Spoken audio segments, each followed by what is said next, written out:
Hey what's up guys, welcome back to input output campus. So पिछले video में हम लोग एक्सप्रेस की HTTP रिस्पॉन्स के बारे में बहुत डिटेल से प्रैक्टिकली इम्प्लीमेंट किया और उसका जो कोड है गिटहब पे अवेलेबल है। सो यहाँ पे देख सकते हो ट्यूटोरियल 2 के अंदर बैकएंड के अंदर सारा कोड लिखा हुआ है और इसका लिंक वीडियो के डिस्क्रिप्शन में ऑलरेडी है। सो पिछला वाला जो वीडियो था वो थोड़ा ज्यादा लंबा हो गया क्योंकि वहाँ पे मैं बहुत सारे एग्जाम्पल लेके बहुत easily step by step explain किया हूँ, तो इसलिए वो ज्यादा टाइम लग गया। ठीक है, तो हम लोग HTTP रिक्वेस्ट के बारे में तो सभी जानते हैं कि क्या क्या होता है, गेट, पोस्ट, पुट, डिलीट। तो आज के इस वीडियो में हम लोग देखेंगे कि HTTP रिक्वेस्ट में हम लोग कैसे डेटा भेज सकते हैं, राउट पैराम्स के थ्रू, क्वेरी पैराम्स के थ्रू, हेडर्स के थ्रू। ठीक है, सो ये तीनों चीज हम लोग आज की इस वीडियो में इम्प्लीमेंट करेंगे। हम लोग रिक्वेस्ट करेंगे राउट पैरामीटर से, रिक्वेस्ट करेंगे क्वेरी पैरामीटर से और रिक्वेस्ट करेंगे किससे, हेडर से। ठीक है, तो ये तीनों चीज आज हम लोग प्रैक्टिकली इम्प्लीमेंट करने वाले हैं। ठीक है, तो उससे पहले अगर आपने इनपुट आउटपुट कैंपस चैनल को अभी तक सब्सक्राइब नहीं किया तो please subscribe this channel and press the bell icon. और कोई भी हेल्प करना चाहते हो इनपुट आउटपुट कैंपस को तो प्लीज इस UPI ID से हेल्प करना, और यहाँ पे एक स्कैनर भी है, यहाँ से भी हेल्प कर सकते हो। ओके फ्रेंड्स, तो अभी चलते हैं विजुअल स्टूडियो में और यहाँ पे देखो ट्यूटोरियल 3 के अंदर मैंने एक प्रोजेक्ट सेटअप कर लिया। तो प्रोजेक्ट कैसे सेटअप करना है, कैसे एक्सप्रेस, नोड सब कुछ सेटअप करना है, ये मैंने एक्सप्रेस JS की पहला वीडियो में मैंने सब कुछ डिटेल्स में दिखाया हुआ हूँ। तो आप लोग चाहो तो कैसे एक सर्वर क्रिएट करना है और नोड को कैसे इंस्टॉल करना है उसके लिए भी सेपरेट वीडियो है, आप लोग जाके देख सकते हो। तो यहाँ पे फर्स्ट क्या है, index.js, यहाँ से हम लोग ऐप को लिसन करेंगे। तो नेक्स्ट क्या है, app.js। app.js में जितना भी राउट होगा वो यहाँ पे हम लोग राउट को app.use के मदद से हम लोग राउट को यूज करेंगे। ठीक है, तो उसके बाद एक राउट फोल्डर बना लिया और राउट फोल्डर के अंदर क्या है, यूजर राउट करके एक फाइल क्रिएट कर लिया और यहाँ पर हम लोग API क्रिएट करेंगे। ठीक है, तो फर्स्ट एक API गेट API क्रिएट करते हैं। तो यहाँ पे API कैसे क्रिएट करना है, तो राउटर डॉट गेट लिखना है। ठीक है, और यहाँ पे मैं होम राउट दे देता हूँ और इसके बाद यहाँ पे एक कॉलबैक फंक्शन होगा और कॉलबैक फंक्शन के अंदर क्या होगा, यहाँ पे होगा रिक्वेस्ट और रिस्पॉन्स। और यहाँ पे हम लोग पहले क्या देखेंगे, पहले देखेंगे क्वेरी पैराम्स। ठीक है, तो यहाँ पे लिख देते हैं क्वेरी पैराम्स। तो क्वेरी पैराम्स क्या होता है, क्वेरी पैराम्स, यहाँ मैं ब्राउजर पे चला जाता हूँ। ये देखो मैं लोकल होस्ट 3000 पे हूँ, यहाँ पे URL पे कोई भी ID दे दिया। ठीक है, तो ID क्या दे दिया, ID इक्वल्स टू 6 दे दिया। तो ये जो ID है, ये ID हम लोग यहाँ से निकल सकते हैं। ठीक है, तो URL पे क्या ID है, किसी यूजर का ID हो सकता है, किसी पर्टिकुलर प्रोडक्ट का ID हो सकता है। ठीक है, तो उस ID को जानना बहुत जरूरी है। तो इसलिए हम लोग URL से ID को निकाल सकते हैं बहुत इजीली क्वेरी फ्रेम्स के मदद से। कैसे हम लोग क्वेरी फ्रेम से इजीली ID को, या फिर कोई भी, या फिर कुछ भी हो, वहां पे ID हो, नेम हो, एज हो, कुछ भी हो, हम लोग इजीली यहाँ पे देख सकते हैं। ठीक है, तो उसको कैसे निकालना है, तो यहाँ पे लिख देते हैं कॉन्स्ट और उसके बाद यहाँ पे ID। ठीक है, यहाँ पे लिख देते हैं request dot query dot ID। ठीक है, तो ये हमारा ID यहाँ पे चला आया।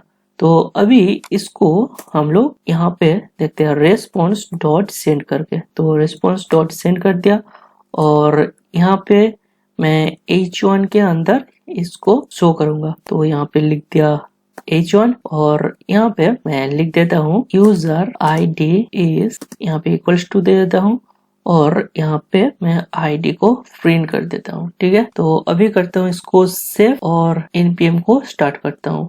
तो npm स्टार्ट कर दिया तो हमारा प्रोजेक्ट स्टार्ट हो गया। अभी जाता हूँ ब्राउजर पे और यहाँ पे इसको करते हो रिफ्रेश और अभी हम लोग है होम राउट पे और यहाँ पे क्या दिखा रहा है, पेज नॉट फाउंड। तो हमने यहाँ पर app.js पे एक मिडिलवेयर दिया था, कौन सा, यूजर करके। ठीक है, /यूजर। तो यहाँ पे भी देना पड़ेगा /यूजर। तो /यूजर के बाद ही हम लोग गेट पे जा सकते हैं। तो यहाँ पे दे दिया /यूजर और यहाँ पे क्या दिखा रहा है, user ID is equals to undefined. ये अनडिफाइंड क्यों दिखा रहा है? क्योंकि यहाँ से URL से कोई भी आईडी इसको नहीं मिल रहा है, इसलिए अनडिफाइंड दिखा रहा है। तो यहाँ पे कुछ आईडी दे देते हैं, आईडी दे दिया 65, ठीक है, और इसको करते हैं इंटर। अभी देखो यूजर आईडी इज 65। अगर यहाँ पे कुछ भी आईडी हो, सपोज 23786 कुछ भी हो, तो यहाँ पे हम लोग इजीली आईडी को गेट कर सकते हैं। अगर हम लोग को आईडी और नेम दोनों को गेट करना है तो हम कैसे गेट कर सकते हैं? सपोज यहाँ पे और एक नेम भी है, तो यहाँ पे लिख देते हैं नेम, तो नेम भी चाहिए, तो यहाँ पे लिख देते हैं request.query.name और यहाँ पे इसको दे देते हैं नेम, ठीक है। तो ये हो गया यूजर आईडी, तो इसको रखते हैं आईडी और नेम इक्वल्स टू, ठीक है, तो इसको कर दिया नेम और यहाँ पे जाते हैं फिर से और यहाँ पे मैं लिख देता हूँ आईडी इज 23 और यहाँ पे देना पड़ेगा एम्परसेंड, ठीक है। उसके बाद नेम और नेम के बाद क्या होगा, यहाँ पे नेम देना पड़ेगा, ठीक है। ये ऐसे ही लिखना पड़ेगा, कोई कोटेशन नहीं। और उसके बाद मैंने कर दिया इंटर और यहाँ पे देखो user name is Rajesh and ID is 23। तो यहाँ पे मैं इसको जेसन में देखना चाहता हूँ, तो जेसन में कैसे करें? तो यहाँ पे देखो ये दोनों लाइन पे लिखा ना, तो इसको एक ही लाइन में लिख देता हूँ। तो एक ही लाइन में कैसे लिखे? यहाँ पे लिखना पड़ेगा कॉन्स्ट आईडी और नेम। ये हमने डिस्ट्रक्चर कर लिया, कहाँ से? request.query से। तो इसको कहते हैं request.query, ठीक है। तो ये हो गया डिस्ट्रक्चर। अभी इसको करते हैं कमेंट और यहाँ पे मैं एक स्टेटस दे देता हूँ response.status 200, ठीक है, मैं स्टेटस दे दिया। अभी हम लोग एक जेसन रिटर्न करेंगे, तो response.json और इसके अंदर क्या होगा? जेसन के अंदर होगा मैसेज, तो ट्रिपल एस हो गया, इसको करते हैं डबल एस, ठीक है। मैसेज में क्या दूंगा? मैसेज में मैं लिख देता हूँ डेटा पेस्ट सक्सेसफुली, ठीक है। तो यहाँ पे मैसेज एक दे दिया और इसके बाद क्या देना पड़ेगा? यहाँ पे डेटा, तो डेटा के अंदर मैं यहाँ पे क्या लिख देता हूँ? यहाँ पे लिख देता हूँ आईडी और नेम, ठीक है। एक लिख दिया आईडी और एक नेम, तो इसको करते हैं सेव। अभी जाते हैं ब्राउजर पे और इसको करते हैं रिफ्रेश और यहाँ पे देखो जेसन के अंदर आ गया मैसेज डेटा फेच सक्सेसफुली और डेटा में आईडी और नेम आ गया, आईडी 23 और नेम राजेश। और इसको मैं नेटवर्क में चेक कर लेता हूँ कि ये आया है कि नहीं। तो इसको फिर से करता हूँ रिफ्रेश और यहाँ पे देखो रेस्पॉन्स के अंदर क्या आ गया?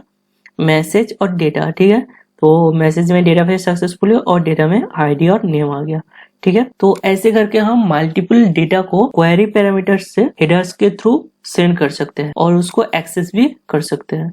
तो अभी हम लोग क्या करेंगे, जो हमने ब्राउजर पे टेस्ट किया वो हमने एपीआई टेस्टिंग भी करेंगे। तो कहाँ पे एपीआई टेस्ट करेंगे? थंडर क्लाइंट पे, ठीक है। तो इसको हम लोग कर लेते हैं कॉपी, ठीक है। तो इसको पूरा कर लिया कॉपी। अभी जाते हैं थंडर क्लाइंट पे और यहाँ पे न्यू रिक्वेस्ट पे आ गया। न्यू रिक्वेस्ट पे आने के बाद यहाँ पे इसको कर दिया पेस्ट, ठीक है, और इसको रखते हैं गेट और उसके बाद यहाँ पे करते हैं सेंड। तो अभी देखो तो स्टेटस क्या आ गया? 200 आ गया ना, और मैसेज में डेटाबेस सक्सेसफुल है और डेटा में आईडी और नेम आ गया। तो ये क्या है? एक क्वेरी पैरामीटर्स है, ठीक है। तो हम लोग क्वेरी पैरामीटर के बारे में सीख लिया है कि कैसे इसको इम्प्लीमेंट करना है, कैसे इसको टेस्ट करना है और नेटवर्क में जाके कैसे इसका रिस्पॉन्स देखना है, ठीक है। तो अभी हम देखते हैं ये राउट्स पैरामीटर को हम लोग कैसे यूज कर सकते हैं। तो राउट्स पैरामीटर, तो उससे पहले इसको कर देते हैं क्लोज और जो प्रीवियस कोड था इसको करते हैं कमेंट, ठीक है। इसको मैं कर दिया कमेंट। तो अभी हम लोग देखेंगे राउट पैरामीटर। तो राउट पैरामीटर कैसे लिखा जाता है? तो राउट पैरामीटर यहाँ पे मैं ब्राउजर पे दिखा देता हूँ कि कैसे लिखा जाता है। तो अभी इसको करते हैं क्लियर। तो यहाँ पे मैं दे देता हूँ आईडी, ठीक है। तो यूजर आईडी करके एक दे दिया। ये क्या है? ये है की। तो की के बाद क्या होगा? की के बाद एक आईडी देना पड़ेगा। यहाँ पे मैं दे देता हूँ 34, ठीक है। और उसके बाद यूजर नेम, ठीक है, यूजर नेम, और यूजर नेम के बाद क्या देना पड़ेगा, यूजर नेम का जो वैल्यू है वो देना पड़ेगा। तो ये देखो, ये जो यूजर से जो फर्स्ट है ये हमारा होम राउट है, और उसके बाद क्या है, की वैल्यू के पेयर में राउट पैरामीटर लिखा जाता है। यूजर आईडी क्या है, की है, और 34 वैल्यू है। उसके बाद क्या है, यूजर नेम एक की है और राजेश एक वैल्यू है, ठीक है। तो ऐसे लिखा जाता है राउट पैरामीटर। तो हम लोग कोड में इसको कैसे लिखेंगे, तो राउट पैरामीटर के लिए पहले हम लोग यहाँ पे एक वेरिएबल ले लेते हैं यूजर आईडी के लिए, id equals to request dot params, ठीक है। यहाँ पे हम क्या लिखेंगे, params, request dot params dot user ID. तो ये हो गया हमारा यूजर आईडी, और उसके बाद क्या है, यूजर नेम। तो यहाँ पे लिख देते हैं const name equals to request dot params dot user name, ठीक है। तो इसको कर लेते हैं कॉपी, और यहाँ पे हम लोग पेस्ट कर देते हैं। तो अभी इसको अनकमेंट करते हैं, और यहाँ पे यूजर नेम और आईडी, ठीक है। तो यहाँ पे आईडी इज दिस और यूजर नेम। तो अभी इसको करते हैं सेव। अभी हम लोग जाते हैं ब्राउजर पे, और यहाँ पे इसको करते हैं रिफ्रेश। तो क्या आ रहा है, यूजर नेम, नेम अनडिफाइंड और आईडी भी अनडिफाइंड। तो यहाँ पे दे देते हैं यूजर आईडी 34 और यूजर नेम राजेश, ठीक है। अभी करते हैं एंटर, और ये क्या आ रहा है, पेज नॉट फाउंड। तो हम लोग को यहाँ पे राउट पैरामीटर के लिए यहाँ पे राउट चेंज करना पड़ेगा, ठीक है। तो यहाँ पे राउट क्या देना पड़ेगा, तो ये था हमारा यूआरएल। तो यहाँ से यहाँ तक था हमारा होम यूआरएल। तो इसको करते हैं डिलीट, और उसके बाद क्या है, यूजर आईडी, और यूजर आईडी में यहाँ पे हम लोग क्या दे देंगे, आईडी, ठीक है। तो इसको कर देते हैं आईडी, और यहाँ पे नेम पे क्या दे देंगे, नेम पे कुछ भी आ सकता है। तो यहाँ पे एक वेरिएबल दे देंगे नेम करके, ठीक है। तो ठीक है, अभी इसको करते हैं सेव, और अभी जाते हैं ब्राउजर पे, और अभी करते हैं रिफ्रेश। तो अभी क्या आ रहा है, यूजर नेम अनडिफाइंड और आईडी भी आ रहा है अनडिफाइंड। क्यों आ रहा है, क्योंकि हमने यहाँ पे वेरिएबल का नाम क्या दिया, आईडी और नेम, और यहाँ पे हमने क्या लिखा, request dot params dot user ID. यहाँ पे वेरिएबल्स का नेम देना चाहिए, तो वेरिएबल्स का नेम क्या था, आईडी था, और यहाँ पे नेम का वेरिएबल का नाम क्या था, नेम ही था, ठीक है। तो अभी इसको करते हैं सेव, और अभी जाते हैं ब्राउजर पे, और अभी इसको करते हैं रिफ्रेश, और अभी देखो यूजर नेम आ गया राजेश और आईडी आ गया 34, ठीक है। तो इसी तरह से हम लोग राउट पैराम्स यूज कर सकते हैं। तो हेडर्स में हम लोग डेटा को भेज सकते हैं, और वहां से हम लोग डेटा को यूज कर सकते हैं। तो नेक्स्ट हम क्या देखेंगे, थ्रू हेडर्स के थ्रू हम लोग कैसे डेटा को सेंड कर सकते हैं। तो हेडर्स के थ्रू मैं यहाँ पे दिखा देता हूँ। तो इसको पहले कर लेते हैं कमेंट, और यहाँ पे मैं लिख देता हूँ request with header, request with headers, ठीक है। और यहाँ पे हम लोग इसको कर दिया क्लियर। अभी हमने होम राउट पे है, और यहाँ पे जाएंगे हेडर्स पे, और हेडर पे यहाँ पे की वैल्यू देना पड़ेगा। तो हेडर क्या होगा, आईडी होगा, और यहाँ पे वैल्यू क्या होगा, सपोज 69, ठीक है। और नेक्स्ट हेडर पे आ जाते हैं, और यहाँ पे दे देते हैं नेम, और नेम पे मैं लिख देता हूँ राजेश, ठीक है। तो यहाँ पे दे देते हैं कॉन्स्ट आईडी इक्वल्स टू क्या होगा, रिक्वेस्ट, तो रिक्वेस्ट डॉट हेडर लिखना पड़ेगा, ठीक है। तो रिक्वेस्ट डॉट हेडर, और इसके अंदर क्या आ जाएगा, इसके अंदर जो हेडर का की था, तो की हमने क्या दिया यहाँ पे, आईडी और नेम, ठीक है। तो यहाँ पे आईडी और नेम हम लोग लिखेंगे, ठीक है। तो इसको करते हैं कॉपी पेस्ट, और यहाँ पे दे देते हैं नेम, और ये होगा हमारा नेम। तो आईडी और नेम हो गया। अभी हम लोग इसको करेंगे सेंड, सो रिस्पॉन्स डॉट सेंड, और यूजर नेम हो गया नेम, और आईडी हो गया दिस, ठीक है। तो अभी हम लोग इसको सेव कर लिया। अभी हम लोग इसका एबी टेस्टिंग करेंगे, ठीक है। तो अभी रेडी हो गया, अभी इसको करेंगे टेस्ट। लेकिन और एक गलती हो गया यहाँ पे, जो पिछले वाले हमने किया था इसको रिमूव नहीं किया, तो इसको करना पड़ेगा रिमूव। ठीक है, तो इसको रिमूव कर दिया और इसको सेव कर लिया फिर से, और फिर से आते हैं न्यू रिक्वेस्ट पे, और यहाँ पे हम लोग है होम राउट पे। अभी यहाँ पे हेडर्स पे क्या है, ID69 नेम और राजेश। ठीक है, तो इसको करते हैं सेंड, और यहाँ पे देखो स्टेटस आ गया 200 ओके, और यहाँ पे रिस्पॉन्स पे क्या आ गया, यूजर नेम राजेश और ID69। ठीक है, तो ऐसे करके हम लोग हेडर्स के थ्रू डेटा को भेज सकते हैं। ठीक है, तो आज की इस वीडियो में हम लोग क्वेरी पैराम्स के बारे में सीखा, राउट पैराम्स के बारे में सीखा, और हेडर्स के थ्रू कैसे डेटा को सेंड करना है वो भी हमने सीख लिया है।